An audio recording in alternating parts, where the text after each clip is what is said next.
Welcome to Spirits Podcast, a boozy dive into mythology, legends, and folklore. Every week we pour a drink and learn about a new story from around the world. I'm Amanda.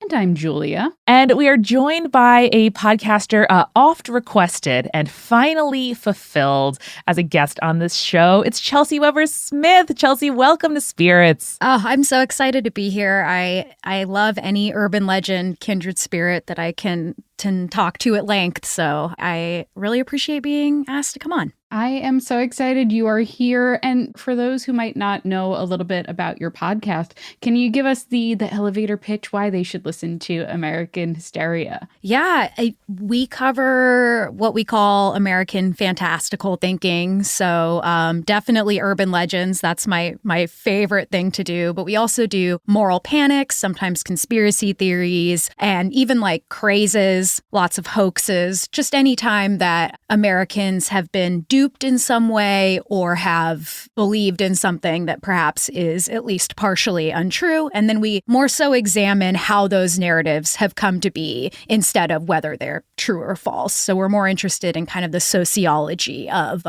fantastical thinking and how that intersects with politics and anything, around psychology. That's what we do. And it's a lot of fun. We try to have fun with it, but it can get pretty dark as well. Well, I think like a lot of the stuff that you have covered on the podcast, stuff like haunted dolls and urban legends, conspiracy theories, that kind of stuff is really up the alley of our listeners 100%. But then there's also topics that you've covered where I was like, I think I almost said blue-blooded, red-blooded American. But like, I think anyone who had lived through these crazes would have some interest in. Like Beanie Babies was something I was like, whoa, that's not something I would ever think would come up on a podcast that also does urban legends and, moral panic and satanic panic stuff. And also the thing that got me the most excited looking through your back catalog, the 12-foot tall Home Depot skeleton. That was definitely one of my favorite episodes. A lot of times we'll take something that's popular now, like the 12-foot skeleton, and kind of explore themes that relate to that hip article or that strange happening, the modern thing. And so we go back and look at the way that secret societies, quote unquote, right, have used human skeletons in their rituals, which of course sounds very sinister, but when you kind of break it down, it gets a little bit more dorky. Things that relate to maybe how we have appropriated the skeleton as part of our Halloween lore and, the serious implications of that, as well as just how we came to have stores like Spirit Halloween. So it all kind of connects. And I just find different threads that I think are interesting and then kind of weave them together into what I think is partially a historical look and partially a storytelling, and then also trying to have some sort of ending thought. I like to call it my Jerry Springer moment, because if you remember at the end of all the chaos of the Jerry Springer show, he would like sit down and give some philosophical statement about what everyone had just heard. So I got to write poetically as well about the 12-foot skeleton, and that was a joy for me for sure. I love that. As someone who recently, after 3 years of waiting, got my 12-foot tall Home Depot skeleton, which arrived in the mail like 3 days ago. Wow. I am so moved. And now I'm going to think about that every time I look at him in my front yard. It's going to be great. Well, congratulations. Thank you. On your 12-foot skeleton. It's no easy task, it seems. It was a long wait. Yeah. But that transitions us so perfectly into the fact that you got a master's degree in poetry. I did. That's right. Now, I'm very curious as to, I suppose, what the transition was like for you from, hey, I got a master's degree in poetry to now I do a podcast about American conspiracy theories and moral panics and movements like that. Well, it was a strange confluence of factors that led me to, I grew up with some conspiracy thought in my family, a lot of like paranormal beliefs in my family. I had a lot of very fantastical beliefs that now I have kind of wholly rejected, or at least kind of rethought in different ways. And so when I was getting my degree in poetry, that's it's not an easy industry. We shouldn't ever call poetry an industry. That feels very dark and sad to me. But it, nonetheless, trying to make a job out of poetry, unless you're a professor, is pretty difficult. So, I needed to go in a different direction. And I was hired by a company that did like murder mystery stuff. And I was doing writing for their games and their websites. And then they started a podcast network. I had gotten very, very into listening to podcasts, and especially in the true crime genre, like most people. And I thought, I could do this. I love talking to people. I love interviewing people. So started out with a kind of more true crime related podcast where I interviewed people that worked in true crime. Then they asked me to pitch something that was going to be kind of whatever I wanted. And I wanted to write. I wanted to write a script. I wanted to get the opportunity to organize my thoughts, to research, to talk about the topics that I was so interested in my whole life, which included very much urban legends. I was a scary stories to tell in the dark kid, which is probably a lot of our root, beyond belief, fact or fiction. I loved all those stories. I told all those stories. And so it felt like natural to combine like the conspiracy thought, the there's a spider on my wall. How scary right now. How apropos. Yeah, how apropos. Do you want to take a break? No, Are you okay? He's gone now. Oh, no, there he is. That's okay. We're just gonna... Somehow worse when they disappear when you're not looking. So it's funny because we just did a whole series on spiders. So it's perfect that he's coming to visit me as I've tried to get over my fear. There you go. So I decided, combining urban legends, my experience with conspiracy theories, my former fantastical thinking kind of in a spiritual manner, and re-look at those things because I still love them, but I wanted to look at them through kind of the more skeptical person that I had slowly become. And with poetry, I think it works so well with things like urban legends and moral panics because I think that they are a way that we express our feelings, our stresses, our concerns, our, fears in kind of a metaphorical way, but happening like together, right? So like, yeah, we might be afraid that there's spider eggs in bubble yum, which is a popular one, but actually we might be more afraid that we've lost control over food production and we have to trust these giant corporations. And that anxiety isn't vented necessarily in a straightforward way, but it can come up in these almost poetic metaphors that I think you can kind of read as poetry. And I just really have enjoyed doing that. And that's what I kind of try to do and try to write in an engaging way. Storytelling is a big part of poetry too. And so all those things just kind of like clicked into place. I didn't think I would do anything like this in my life, but here we are. That is a very similar journey, I think, to ours as podcasters for sure. But I really like that idea of, like sometimes like it's, spider eggs are scary, so we're scared that it might be in our food. But I love that kind of the English major that I wasn't, but Amanda was sort of thing. And Amanda could probably speak to that more. But the idea of like, sometimes the curtains in the story are just red, but sometimes the red is metaphorical, Right. Yes, absolutely. Absolutely.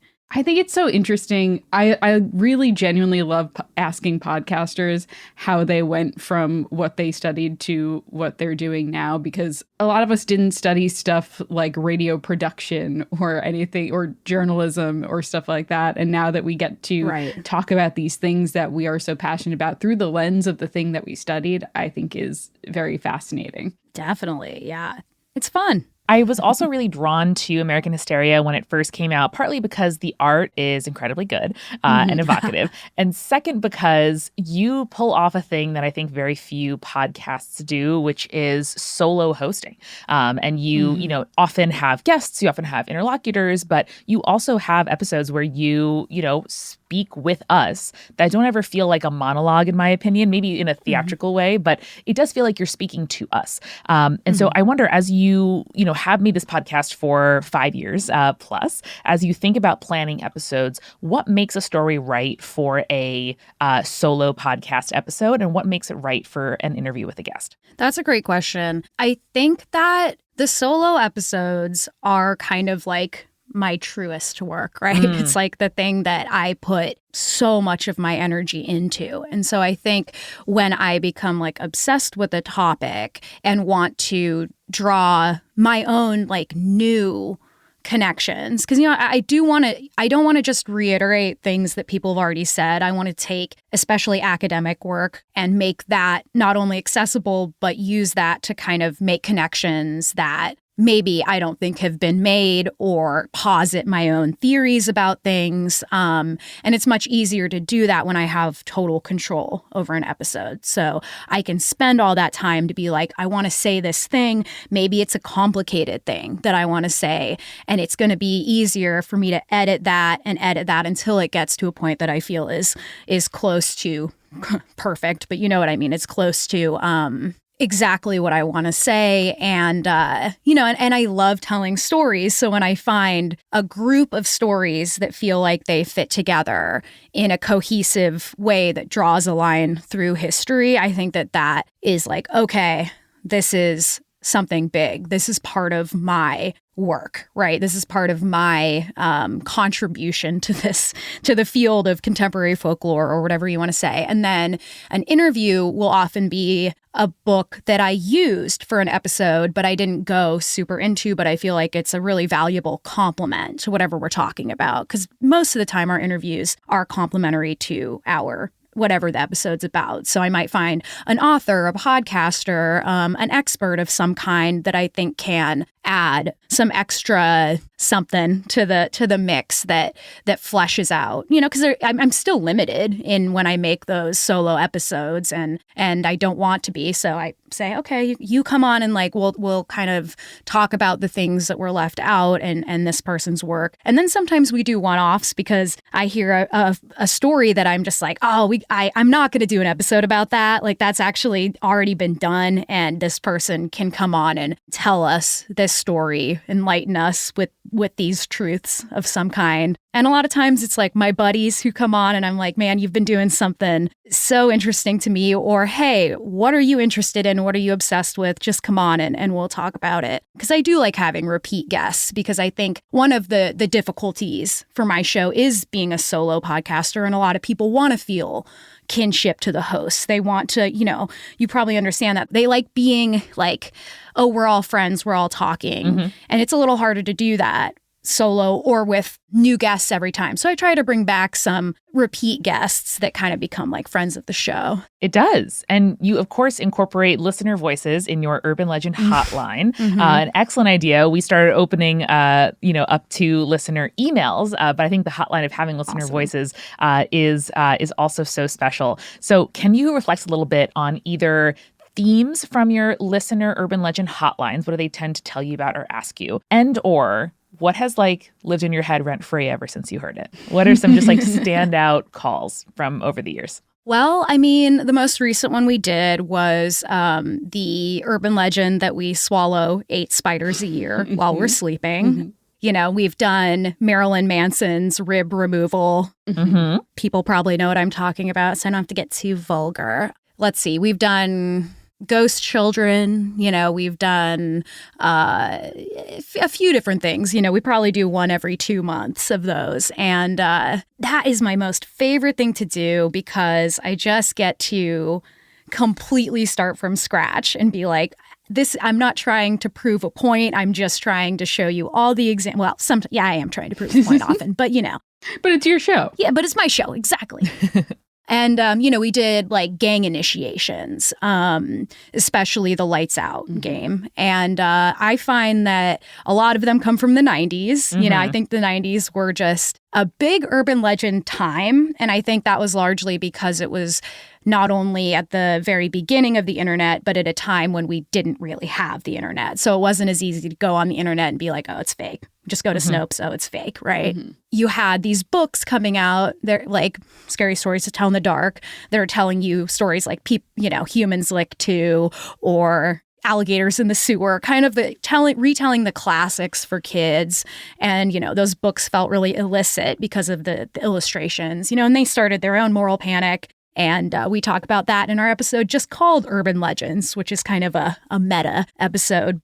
Yeah, I think I get a lot of kind of 90s era urban legends. And I kind of feel like those urban legends are often repeats from the 50s or 70s, kind of remade for a new generation. But, it's hard to even say that there is a particular theme that I get because they're all so different. And, I just have to choose the ones that feel like, okay, there is enough information here or enough intriguing bits that I can put together a whole episode. Sometimes you'll find something hyper local and I'll be like, oh, that's a great story, but I don't really know exactly where I can take it. So I tend to be really interested in the ones that I heard growing up and that feel like they permeated kind of the consciousness around me. So I always want urban legends. So please, AmericanHysteria.com if you want us to do a major investigation. Something I always like to ask folks who talk about kind of urban legends and stuff like that as their job is I think of stuff that spreads so universally, like, and pre-internet and stuff like that, like the Marilyn Manson thing. Like I was just listening to a podcast this morning that was talking about the game as a concept, and it's something that's spread throughout the United States and like worldwide. Sorry to anyone who still thinks about the game every once in a while, you just lost. What is the game? You've never heard of the game? I mean, maybe I know it by another name. Oh, well, it's the idea of like, it is a game that you are constantly playing no matter what is going on. And if you think about the game, you immediately lose the game, in which you have to say out loud, I just lost the game. Whoa. No, I've never heard of that. Really? That's so interesting. Yeah. It was so popular in our early 2000s Long Thought Island control. middle school. It like could not have been more popular. Yeah. Well, now I'm going to go get obsessed with it. Yeah. If you want to do an episode on it, free content for you. Well, yeah. And I mean, I'm on the West Coast, right? So it's I don't know. Maybe we didn't get it over here, but you think we would have by now. Yeah. Who knows? I haven't thought about it since middle school and high school. So I thought of it as like pre-digital Rickrolling, because you would just like mention a thing that would for other people, like make them annoyed in a way that, you could kind of claim an exemption for, because you're just like, oh, well, it's just like me playing a game, Besides me revealing the game to you now and cursing you with its existence. Yeah, I'm excited. The question that I had was kind of like, as someone who studies this and thinks and talks a lot about it, what do you think is the impetus for such widespread of those kind of stories, to the point where like it can go East Coast to West Coast and like, kind of burn through the country, for lack of a better phrase? Oh, yeah. I mean, I think that's a big question in a lot of ways that no one's been able to completely answer. I think it could be as simple as it starts somewhere and then you're like, whoa, this is a crazy story. I've got to call my cousin Brent in California. I live in New Jersey. I got to call him. Then he brings it to the school and it pops up in different places. Could be that simple. It could be more almost, for lack of a better term, Freudian, or like a collective consciousness situation where, there's something kids are afraid of. There's something even parents are afraid of that, Phantom Clowns is a good example. Phantom Clowns was a pretty local terror that swept more like the East Coast, but many states where people were saying, and this was the 1980s. Obviously, it happened again in 2016, but in the 1980s, there was a big clown panic that combined with stranger danger, because clowns were allegedly driving around in the white van that we classically, heard about throughout the 80s and 90s that contained the, traveling child molester or murderer. It's like it makes sense at the time because it combines the stories of kids being kidnapped in the 80s that were so huge and sensational and real, just very, very rare, like Johnny Gosch or Adam Walsh, and took that fear that was not only present in kids, probably, because you're sitting eating your cereal and there's missing kids on your milk carton. I mean, that's a psychic event, right? And your parents fear the news, the sense that you're going to be kidnapped at any time. And then you get like the cultural influences, like, for example, John Wayne Gacy arrested in the late 70s. Your parents, the parents then are talking about the clown serial killer like everybody else. And you're hearing that, you're seeing it or you're seeing the cover of the book, you're seeing this clown thing turn, right? Because you grew up with Bozo, you grew up with Ronald McDonald before clowns were really, really scary. And then there's this turn that happens. And so it combines these different elements to create a legend that expresses these fears at the same time. I think that could easily spread through word of mouth, through phone calls, faxes even, for fax lore. But, I think or it pops up organically because these things are so embedded in every part of the United States. So I think, I love when people used to trace urban legends kind of by hand before we had the internet. People like Jan Brunvand and Ben Radford and all those, my heroes out there who did the really heavy lifting of trying to trace these stories by hand, by news reports, by word of mouth, by interviews. And so I don't think we know. I think that we can theorize all day, and I think it's probably just a combination of those different factors. As we've gotten more urban legends, like our listener submitted urban legends, I've realized more and more, I'm like, oh, adults just like lying to children. Sure. Adults just love lying to children for fun, for no other reason than just fun. And I was like, oh, that explains so much about my life and the urban legends I've experienced in the past. What's one urban legend that is like that for you, do you think? Amanda, you have some good ones because you had younger siblings. I have only child syndrome, so I often don't have good examples of like adults just lying. Yeah. But Amanda, you have some good ones, I know. I think there are a lot of like child lies about neighbors or homes, or like, oh, like that lady back there, did something unthinkable, or there's a satanic cult in this house just because the house looks a little bit weird. And I think often that has like a classism or a fear of difference. I think it's often like a kid and a teenager's way of packaging the very real sense of danger, or at least the perceived sense of danger that adults around you are pointing out. Whether they are warning you specifically, or you just you pick up on the sense of social ostracization or ostracization of others that then you try. I think like everything in childhood, you see it and then you try to model it. I'm modeling like, oh yeah, like back there, that's something weird happened. That's why like there's a rusty car in someone's yard, or like that's why the fence fell down. Yeah, that's so great. That's kind of what comes to mind. Yeah, I think that's great. Yeah, very interesting. Great thoughts. The one that came to mind for me was something that my husband did one time. He was trying to convince his like 4-year-old cousin, like, oh, you don't want that giant pumpkin that is going to cost your mom $300 if she tries to buy it at this farm where they sell it by weight. You want that little itty bitty pumpkin. And she was like, why? And he's like, well, that's actually monster eggs, and a monster is going to hatch out of it after Halloween. And so she found the smallest pumpkin in the entire place to make sure that not a giant monster came out of it. Hey, it's like that episode of Friends where Joey tells Phoebe that the trees need to fulfill their Christmas destiny, and that's why they were cut down. And then she takes them all home. For any Friends fans out there.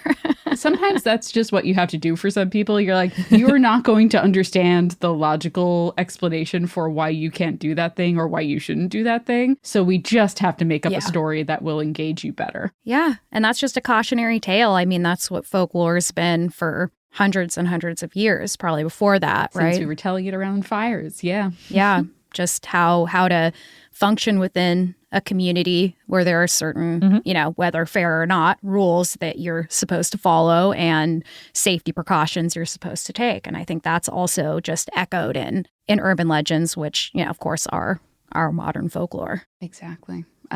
Gosh, okay. I can't wait to talk to you more about this, but first we very quickly have to go grab our refill. Let's do it. Hey, it's Julia, and welcome to The Refill. Of course, we have to start by thanking our newest patrons, Safine, AJ, James, Gus, Ricky Jane, and Evelyn. Welcome. Thank you so much for spending your hard-earned money supporting us, a podcast that you hopefully listen to every single gosh darn week. You join the ranks of our supporting producer-level patrons like Alicia, Ann, Ariana, Hannah, Jane, Jeremiah, Nieselkins, Lily, Matthew, Captain Jonathan, Malachi Cosmos, Sarah, and Scott, as well as our legend-level patrons, Audra, Bex, Chibi Yokai, Michael, Morgan H., Sarah, and Beam Me Up Scotty. And if you are interested in joining the ranks of those incredible people that I just listed, you can go to patreon.com/spiritspodcast today to sign up and get cool rewards like recipe cards for every episode, ad-free episodes, bonus Urban Legends episodes, and so much more. Check it out. That's patreon.com/spiritspodcast. It's also, at the time that you're listening to this, officially in my mind, spooky season. And I am excited for spooky season, and I want you to be in the mood as well. And I know, yes, like holiday creep is a real thing, and it's getting earlier and earlier every year, but in my mind, summer has officially ended, and now it is spooky season. So start decorating your house a little early. I'm not saying put the skeletons on the front yard as soon as September starts, but I'm also saying, hey, maybe like change up the lights in your house, start putting up some creepy decorations, have some fun with it, you know? Just my recommendation to start getting into the spooky season early. Not spooky, but the things that are happening at Multitude right now are pretty great. And have you ever wondered what life would be like on a planet different from our own, or how writers create your favorite fictional worlds? Well, wonder no more, because we have the facts for you. Every week, astrophysicist/folklorist Dr. Moya McTeer explores fictional worlds by building them with a panel of expert guests, interviewing professional world builders, or reviewing the merits of the worlds that have already been built. You'll learn, you'll laugh, and you'll gain an appreciation for just how special our planet really is. Subscribe today by searching for Exolore in your podcast app, or go to exolorepod.com.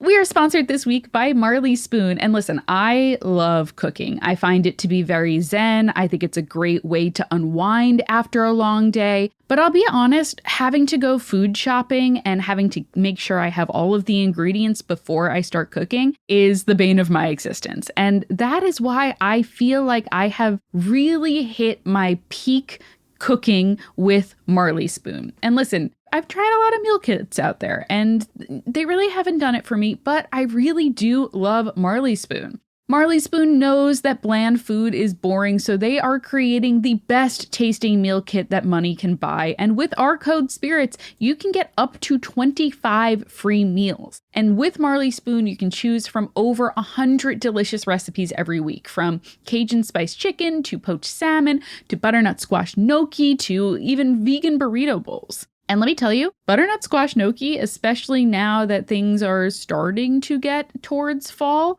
delicious. It is so freaking good.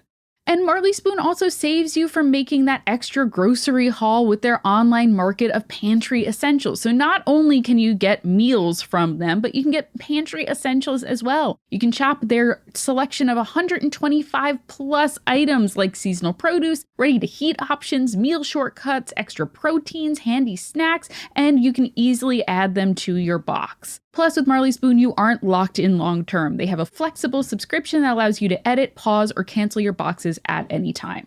So experience the most personalized meal kit today with Marley Spoon. Head to marleyspoon.com/offer/spirits and use code SPIRITS for up to 25 free meals. That's right, up to 25 free meals with Marley Spoon. One last time, that's marleyspoon.com/offer/spirits for up to 25 free meals. And make sure to use our promo code SPIRITS so they know that we sent you.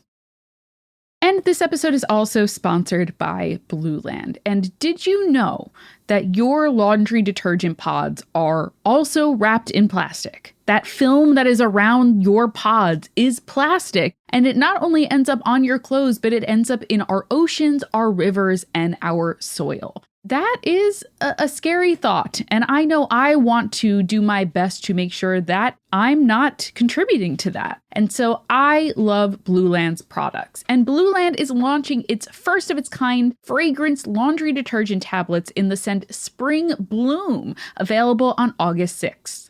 After 2 years of extensive research and development, Blueland has successfully created a fragrance tablet that not only maintains the company's commitment to powerful plastic-free efficiency, but also delivers a delightful scent that customers have been requesting for years. It is a captivating blend of sun-ripened citrus, fresh wildflowers, and golden amber. And they are tough. They are proven to lift the toughest stains, from grass stains to food stains. I love Blueland. They use no single-use plastic in any of their components, from their bottles to their tablets to their wrappers to even shipping. And their tablet packaging is fully compostable. And Blueland is trusted by over 1 million homes, mine included. I really love Blueland. I love this new spring bloom scent, and I really have been enjoying using their laundry pods. I think they are really efficient. They're really great. As I started gardening this summer, I was covered in a lot of stains that were hard to get out, and they really kicked their butts, and I'm super into that. And Blueland has a special offer for listeners. Right now, you can get 15% off your first order by going to blueland.com/spirits.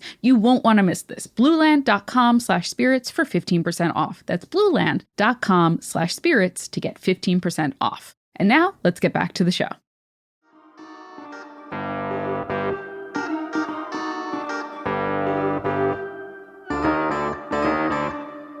We are back, and Chelsey, we love asking folks, hey, what have you been drinking lately? Whether that's mocktails, cocktails, coffee creations, what have you. What's been your drink of choice lately? Well, I've been really having like a rosé girl summer. Yes. You know what I mean? I've been drinking a lot of wine, and I went a long time without never being like totally sober from drinking, but just not enjoying it anymore because it was making me feel like shit because I'm in my mid-30s. And I just found recently that like I can really slam down some wine. And so I've just been really like, that was kind of my high school drink, which is really funny, was like cheap, big Franzia bottles of wine. So Nice. I'm returning a little bit to my roots, and it's been really fun. Just down in rosé lately. Beautiful. And yeah, that's really been my jam. Is there a particular rosé that you've been enjoying, or is it just like what I can get at the store that looks good? Yeah, definitely. My partner and I go by branding. We're like, if you have cool, good branding, I bet you have good taste. That may not always be true, but you know. In some way, that's true. It's showing also that they have enough money to spend on good branding. Sure. Which, again, like there's a thing that says like you spend probably like 60% of the price of wine on branding itself rather than actually like on the quality of the grapes and the production of it. But also sometimes that branding proves that it is very good. So I'm not mad about it. Hey, you know. Incredible. Yeah, so I don't have a particular one I can think of right now. I get you. That's fine though. It's whatever the prettiest bottle is at the store at the time. I feel you. I'm shallow. Incredible. Well, Chelsey, I think what I would love to kind of start with on our back end of the episode, you mentioned earlier how like you were a scary stories to tell in the dark kind of person. You really liked that kind of stuff. What were the urban legends you remember as a child that were the ones that got you into urban legends and that sort of thing? My favorite urban legend is the babysitter and the man upstairs. Classic. So classic. I especially love the telling that was done by Alvin Schwartz in Scary Stories to Tell in the Dark. And the way that he writes, I think, is so straightforward that it's so creepy in that way. Like he has no flourish. It's just the facts, straightforward, and the image of the man calling, laughing, hanging up, calling, laughing, hanging up. And then, you know, of course, the call's coming from inside the house. We've heard that a million times. But particularly in this telling, the man opens the door to the upstairs and just starts walking down the stairs. And he just said he had a very strange smile on his face. And for some reason, like that is the thing where I was like, that freaked me out so much because of course you can really imagine that happening to you. It's the one of the greatest fears in the world is a stranger being inside your house. I don't know. That's the one for whatever reason that even as a kid I was like, that's good storytelling. and I don't know if I was interacting with it in my mind as a true story, but I, you know, heard so many different versions of it. I also love high beams, which is what I called it, where the killer's hiding in the back seat with an axe you think the villain is the man following the woman, putting the high beams on to try to actually scare the real killer who's in the backseat with the axe. So every time he comes up to axe the woman, the light fills the car. He has to duck back down. And there's several versions of that. There's like the one with the gas station attendant who stutters and can't get out his warning. He seems like the villain. Mm-hmm. And I like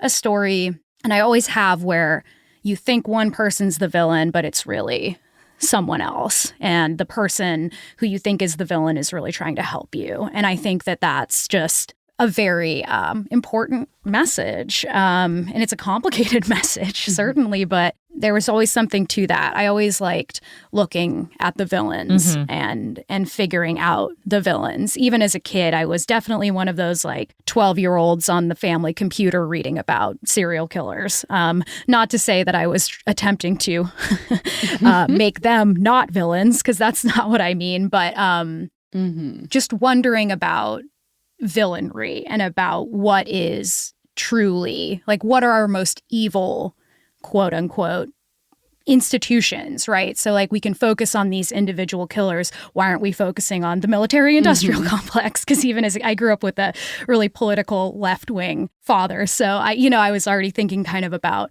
things like that and what we focus on and what we don't in our culture. And I think those are all really good metaphors for that, even if you're just drawing your own conclusions about the metaphors. I love that one. I have to say Humans Lick 2 was one that really freaked me out. I think probably most people know that one. I won't go into detail because we get very sad about dogs in our world. Yeah, we do.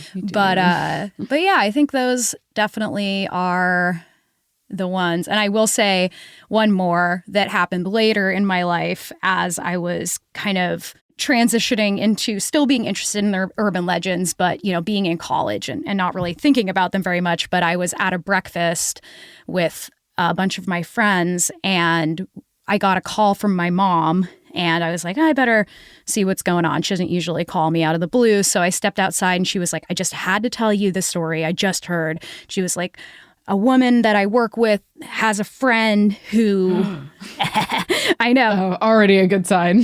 has a friend that went to Vegas and was partying and drinking. And then she met this very handsome guy, and they had this great night dancing together. And, he asked her to come back home with him. He was a local, and she was like, no, I'm sorry, I have a flight in the morning. And he gives her his card and is like, have you changed your mind? Whatever. She flies home. She looks in the mirror the next day and has a weird rash on her face, and and it won't go away, and it starts to really freak her out. So she goes to the doctor. They do some tests. The doctor calls her back really fast and is like, you need to come to the hospital right now. The hazmat people come in and whatever, and tell her the rash you have can only be caused by contact with a corpse. Damn. And so, Damn. right? So then they go and they find this man's house through the card he gave her, full of corpses. He's been kissing corpses, kissing her. Great, right? And my mom tells me this, and I'm like, oh my fucking God, right? I didn't think urban legend. I was like, no way, I can't believe this. And so I was like, I have to go tell all my friends right now. So I walked in and I was like, whatever you're talking about, it doesn't matter. Listen to me. Listen to me. Yeah. And I told them the story, and someone there said to me, oh, I heard that happened to someone that I know who knows someone. And at that moment I was like, oh, it's an urban legend. And I was like, my mom got so me. excited, but my mom did believe it was true. Right. Of so course. it was just great. It was one of those moments that I always remember that it was actually very exciting to me, because I was like, oh, it happened. The urban legend happened to me. And, I think I just never forgot that, and the kind of joy it brought me that I kind of got in on one of these things. And so, yeah, I kept that in my head as just a joyous moment. I mean, that is such a fascinating experience to have, especially when that is something that interests you so much, to have it happen to you and be like, I'm a part of it. I'm a part of the thing that I've been studying and thinking about for so long now. Oh, yeah. Oh, yeah. Mm-hmm.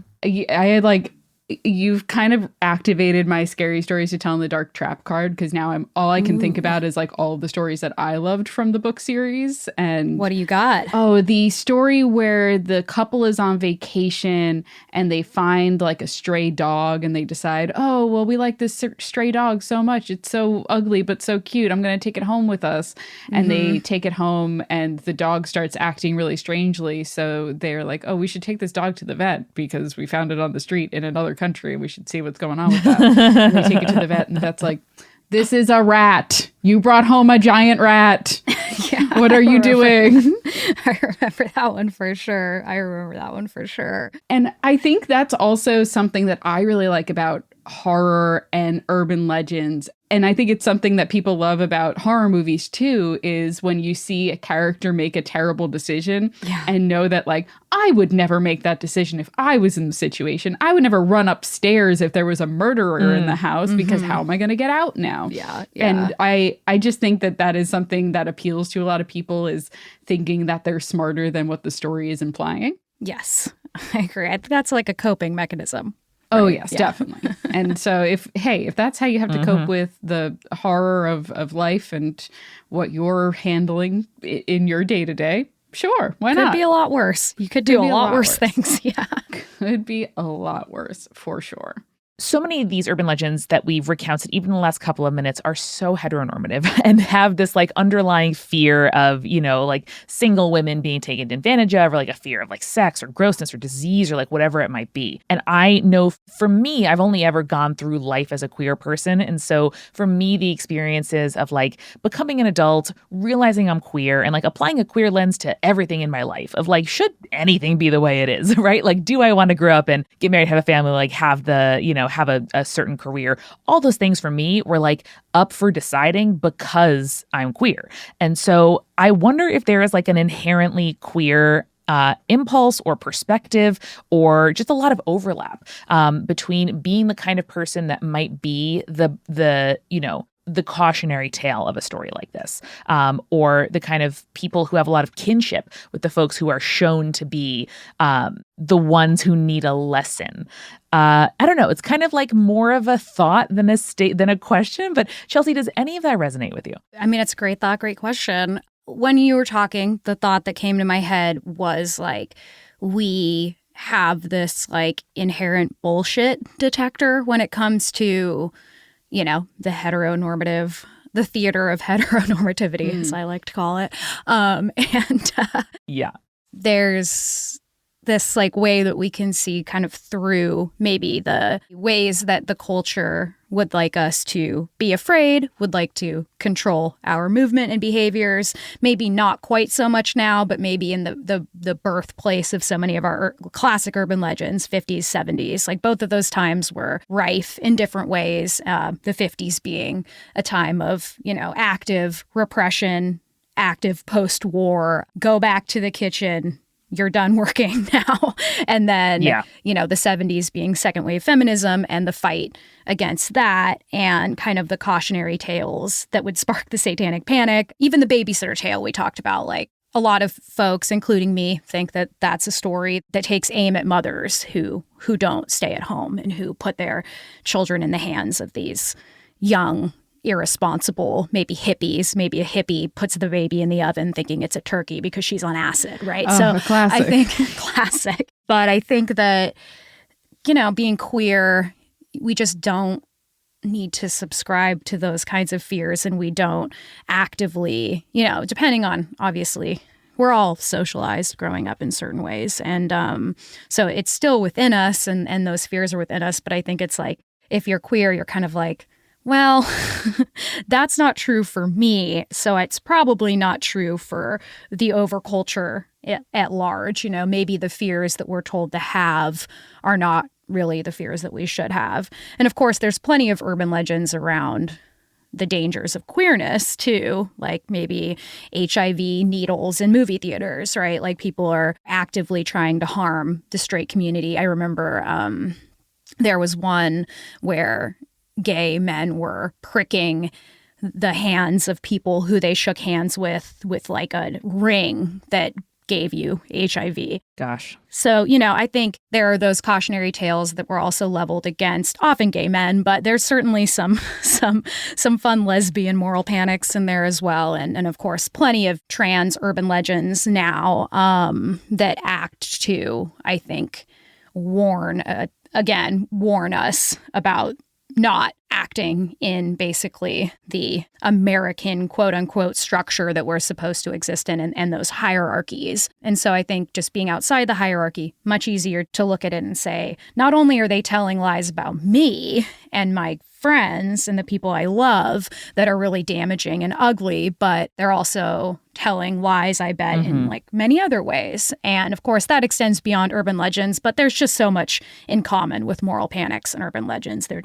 Urban legends are kind of like just moral panics for kids almost. And they just don't know what they're saying. Whereas like a moral panic person might not necessarily have, but there are architects of moral panics yes. or exploiters of moral panics, to be sure. And I just think being queer gives you a totally different outlook on the world and life and structure. And, I think it's a lucky, very, very lucky perspective to get to have because you break free of so many aspects of control and you're able to just look at it and be like, that sounds wrong to me, and I don't have to just believe it because I've been socialized that whatever I'm told is the truth by the media, I don't know, talking heads, politicians, all of the powerful people and those that just would like to keep gender very separate, to keep aspects of power that benefit both sides of that coin.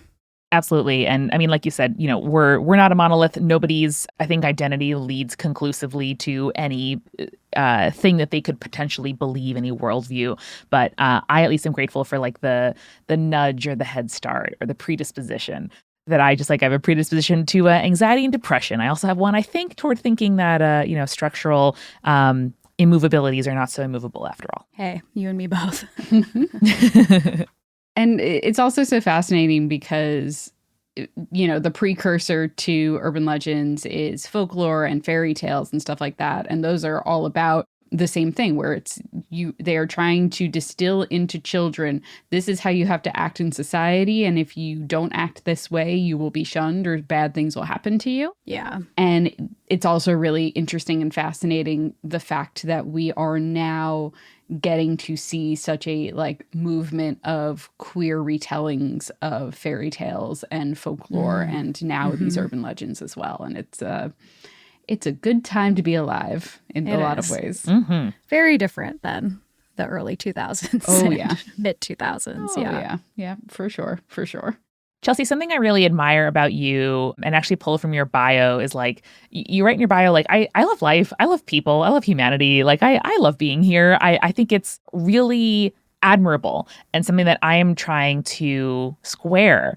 I think to spend, a life and career in the way that you do, looking at, in some ways, some of the darkest parts of humanity, the ways that we, rationalize bias and exclusion, the ways that, moral panics or understandable impulses can spiral to something that is so harmful to so many kinds and groups of people. So I guess this is a little bit cliche of a question, but like, what do you, what keeps you coming back? What do you love about, as I would put it, like our weird, like overgrown, brains that love patterns and love narrative and love mapping that onto anything that we can't understand?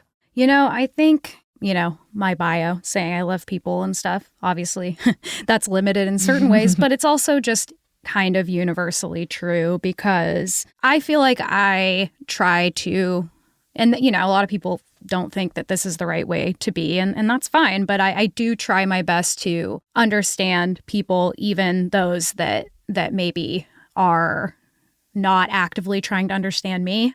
I find that there is so much common ground that we have as people, and there are so many ways that we're manipulated every day by the media, by politicians, by the fears and prejudices that are harnessed and then used to control large swaths of the population, and everyone included. And I think that I tend to want to cultivate as much solidarity as possible. Like, I don't see working class white Americans as an enemy, even though sometimes Democratic policy will kind of use that whole, sect of people and act like they're a monolith and act like they're all, racist hillbilly rednecks. And I don't like that. I think that's a really horrible thing that, many people don't do, especially on the left. But, I think a lot of people do, kind of centrist types of folks. And I just feel like that's really not helpful to demonize. Like, I punching across the aisle, I'm not interested in, really. I'm not interested in punching at people who maybe hold a similar amount of power to me, but have been socialized, raised by their families, raised by politics to maybe find me to be a villain somehow. But I feel like within a few minutes of having a conversation with someone, they just see you as a person and they're like, whoa, like I've had a lot of folks in my life change their perspective because we've hung out. Amazing. And like maybe they're not going to suddenly become the best allies in the world, but every time they hear something about the queer community as a whole, they're going to have that person that they've met and spent time with and who has showed them kindness and asked them questions and say, oh, that's not like a satanic pedophile. That's like a normal person. And to be clear, I don't expect anyone else to do that. I don't even necessarily think it's the right way, but it is just the way that I can get through my life without like having a heart so broken that nothing matters, right? And I just like, because I love people. I used to hitchhike a lot, so I've been in confessional booths essentially with every kind of person that you could really think of. And I found like humanity in everyone. I don't know. I think that we've just made issues very black and white. I think that's okay. Again, this is just my way of being. I think there are so many ways to be in the world and so many ways to combat the things that harm us. And, I don't think everybody deserves that. It's not about that, right? It's almost about a self-preservation and a way to aim for what I hope for, which is more solidarity against the powerful forces that actually are manipulating and hurting us. Like, if we could spend less time fighting on the internet and more time shining light on the lies, the manipulations, and the crimes of the people in power, that would probably do us all a big service. And it would probably cause a lot less division in a country that's actively being divided by people with an interest in our outrage. I think that answers just a part of your question. I think what keeps me coming back is, one, like a passion for the subject matter easily. Just I'm so interested in it. And two, it helps me kind of read our culture and read how we got here. And then, in my best of times, hopefully use that information to educate all kinds of people. I try to make the show, even though it's obviously very queer, but I do try to make it accessible to folks who might want to show it to a family member that they feel like has started to go off the deep end. So I'm not always just talking to like just my peers. I want to talk to like anyone that maybe still has a little bit of heart inside their body. And so I think that is in terms of like a mission and why I come back. Learning our history helps illuminate the present, and reading our stories and reading the things that we fear is maybe the most important way to understand our culture and just our humanness. That's the lofty hope. And yeah, I love a good story. That's really the heart of it. Beautifully put. Thank you. And if that is not a moving reason to go and check out American Hysteria, I don't know what is. Hey, I appreciate that. In addition to Folks Podcast apps, Chelsey, is there anywhere else that you'd love to direct our listeners' attention to follow you and your work online? AmericanHysteria.com. We got stuff there. We got merch and our Urban Legends hotline if you want to leave us a message, or we are finally off Twitter. I have nailed that coffin shut, and the vampire will not be coming back out. But I am on Instagram, which is slightly less horrible, at American Hysteria Podcast. So you can follow me there. Incredible. Chelsey, thank you so much for joining us. We really appreciate it. It was a great conversation, and we're so glad you were able to join us. Oh, I love talking to you both so much. This was so fun, and I really appreciate being asked to come on. Of course, and listeners, make sure you check out American Hysteria. And the next time that someone tries to tell you a story about someone who was kissing corpses in Las Vegas, remember, stay creepy. Stay cool. Spread it around. Spread it around.